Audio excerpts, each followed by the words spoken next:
जय श्री राधे कृष्णा। आप सभी का दिन शुभ और मंगलमय हो और कान्हा जी की कृपा आप सभी भक्त जनों पर सदा बनी रहे। आज आप सुनिए श्रीमद् भगवत गीता का महात्म्य 16 और अध्याय 16 का वर्णन। श्री महादेव जी पार्वती जी से कहते हैं, अब मैं गीता के 16वें अध्याय का महात्म्य बताऊंगा, सुनो। गुजरात में सौराष्ट्र नामक एक नगर है। वहाँ खड़गबाहु नाम के राजा राज्य करते थे, जो दूसरे इंद्र के समान प्रतापी थे। उनके एक हाथी था जो मद बहाया करता और सदा मद से उन्मत्त रहता था। उस हाथी का नाम अरिमर्दन था। एक दिन रात में वह हठात सांकलों और लोहे के खंभों को तोड़ फोड़ कर बाहर निकला। हाथीवान उसके दोनों ओर अंकुश लेकर डरा रहे थे, किंतु क्रोधवश उन सब की अवहेलना करके उसने अपने रहने के स्थान हथिसार को ढहा दिया। उस पर चारों ओर से भालों की मार पड़ रही थी, फिर भी हाथीवान ही डरे हुए थे।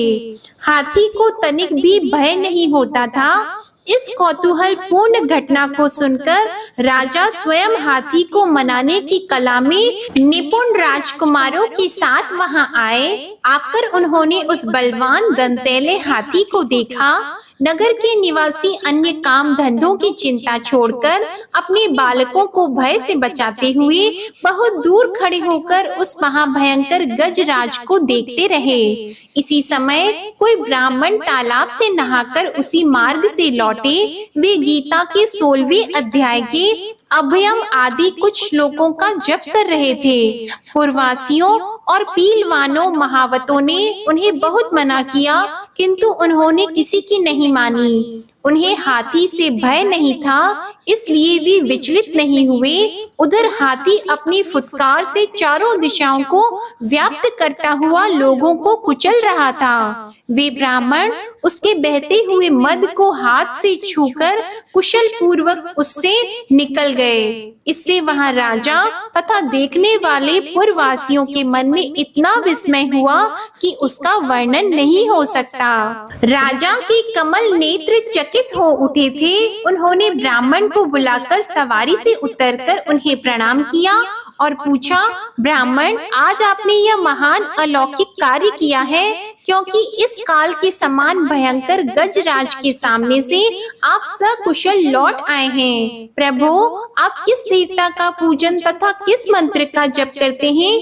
बताइए, आपने कौन सी सिद्धि प्राप्त की है? ब्राह्मण ने कहा, राजन, मैं प्रतिदिन गीता के 16वें अध्याय के कुछ श्लोकों का जप किया करता हूँ। इसी से सारी सिद्धियां प्राप्त हुई हैं। श्री महादेव जी कहते हैं, तब हाथी का कौतूहल देखने की इच्छा छोड़कर राजा ब्राह्मण देवता को साथ लेकर अपने महल में आए। वहां शुभ मुहूर्त देखकर 1,00,000 स्वर्ण मुद्राओं की दक्षिणा देकर उन्होंने ब्राह्मण को संतुष्ट किया और उनसे गीता मंत्र की दीक्षा ली। गीता के 16वें अध्याय के अभयम आदि कुछ श्लोकों का अभ्यास कर लेने के बाद उनके मन में हाथी को छोड़कर उसके कौतूहल को देखने की इच्छा जागृत हुई। फिर तो एक दिन सैनिकों के साथ बाहर निकलकर राजा ने हाथीवानों से उसी मत्त गजराज का बंधन खुलवाया।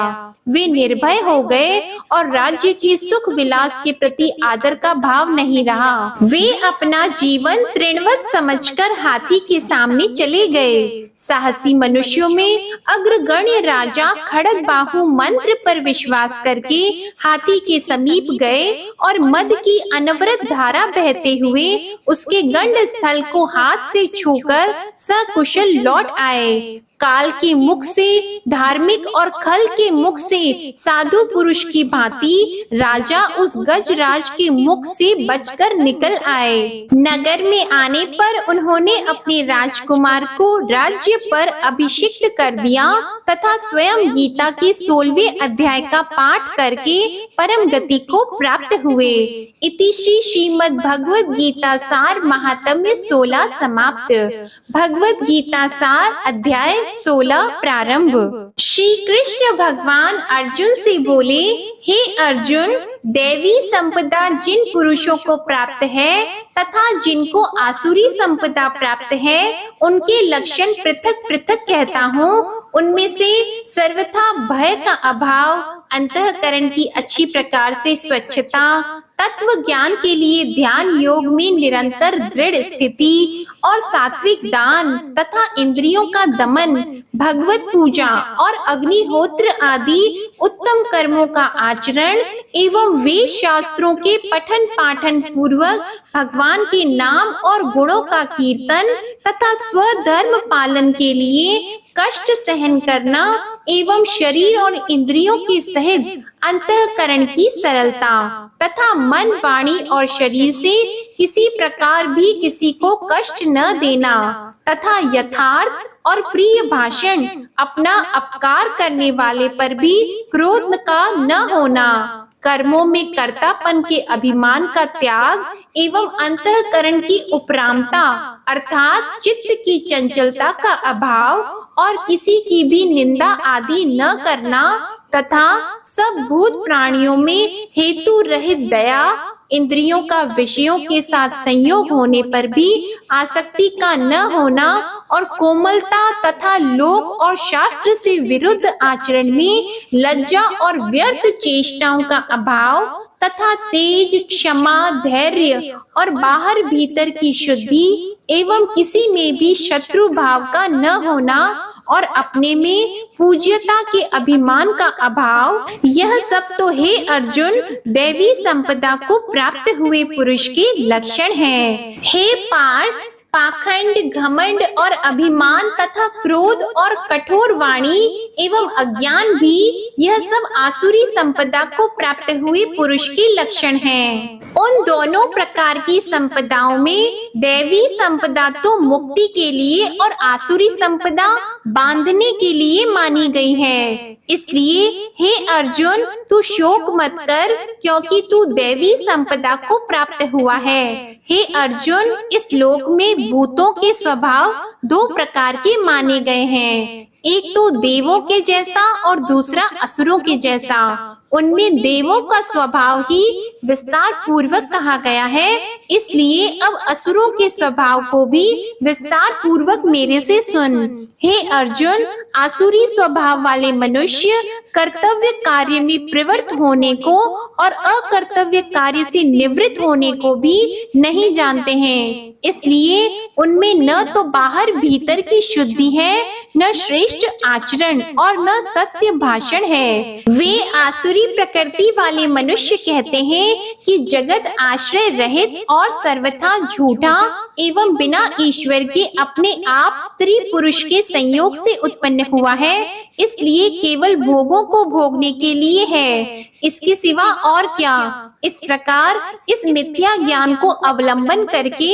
नष्ट हो गया है स्वभाव जिनका तथा मंद है बुद्धि जिनकी, ऐसे वे सबका अपकार करने वाले क्रूर कर्मी मनुष्य केवल जगत का नाश करने के लिए ही उत्पन्न होते हैं। वे मनुष्य दंभ, मान और मद से युक्त हुए किसी प्रकार भी न पूर्ण होने वाली कामनाओं का आसरा लेकर तथा अज्ञान से मिथ्या सिद्धांतों को ग्रहण करके भ्रष्ट आचरणों से युक्त हुए संसार में आते हैं। वे मरण पर्यंत रहने वाली अनंत चिंताओं को आश्रय किए हुए और विषय भोगों को भोगने में तत्पर हुए एवं इतना मात्र ही आनंद है ऐसे मानने वाले हैं। इसलिए आशा रूप सैकड़ों फांसियों से बंधे हुए और काम क्रोध के परायण हुए विषय भोगों की पूर्ति के लिए अन्याय पूर्वक धन आदि बहुत से पदार्थों को संग्रह करने की चेष्टा करते हैं। उन पुरुषों के विचार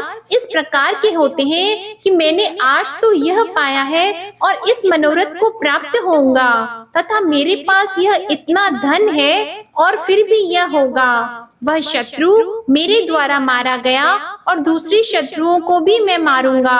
तथा मैं ईश्वर और ऐश्वर्य को भोगने वाला हूँ और मैं सब सिद्धियों से युक्त एवं बलवान और सुखी हूँ। मैं बड़ा धनवान और बड़े कुटुंब वाला हूँ। मेरे समान दूसरा कौन है? मैं यज्ञ करूँगा, दान करूँगा, हर्ष को प्राप्त होऊंगा।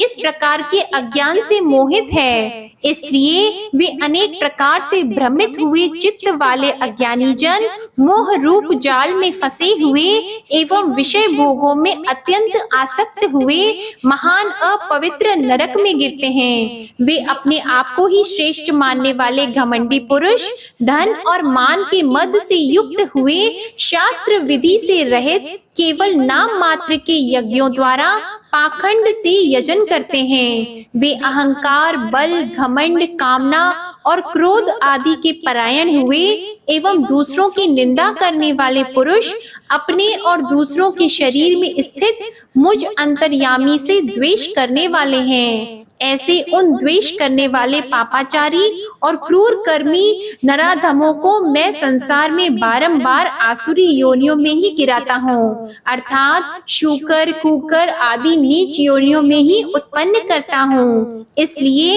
हे अर्जुन, वे मूढ़ पुरुष जन्म जन्म में आसुरी योनि को प्राप्त हुए मेरे को न प्राप्त होकर उससे भी अति नीच गति को ही प्राप्त होते हैं, अर्थात घोर नरकों में पड़ते हैं। हे अर्जुन, काम, क्रोध और लोभ यह तीन प्रकार के नरक के द्वार आत्मा का नाश करने वाले हैं, अर्थात अधोगति में ले जाने वाले हैं। इससे इन तीनों को त्याग देना चाहिए, क्योंकि हे अर्जुन, इन तीनों नरक के द्वारों से मुक्त हुआ अर्थात काम, क्रोध और लोभ आदि विकारों से छूटा हुआ पुरुष अपने कल्याण का आचरण करता है।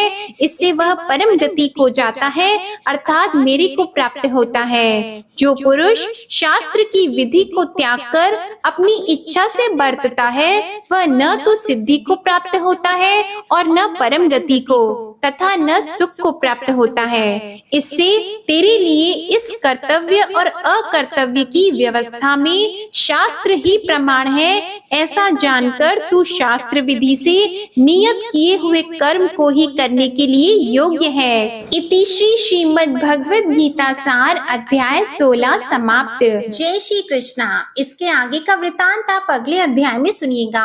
आपको आज की कथा पसंद आए तो इसे लाइक करके चैनल को सब्सक्राइब करिएगा और कमेंट में श्री कृष्ण भगवान की जय भी जरूर लिखिएगा। इसी के साथ आज आप हमारे चैनल पर सोमवार की व्रत कथा और सोम प्रदोष व्रत कथा भी जरूर सुनिएगा। जय श्री राधे कृष्णा।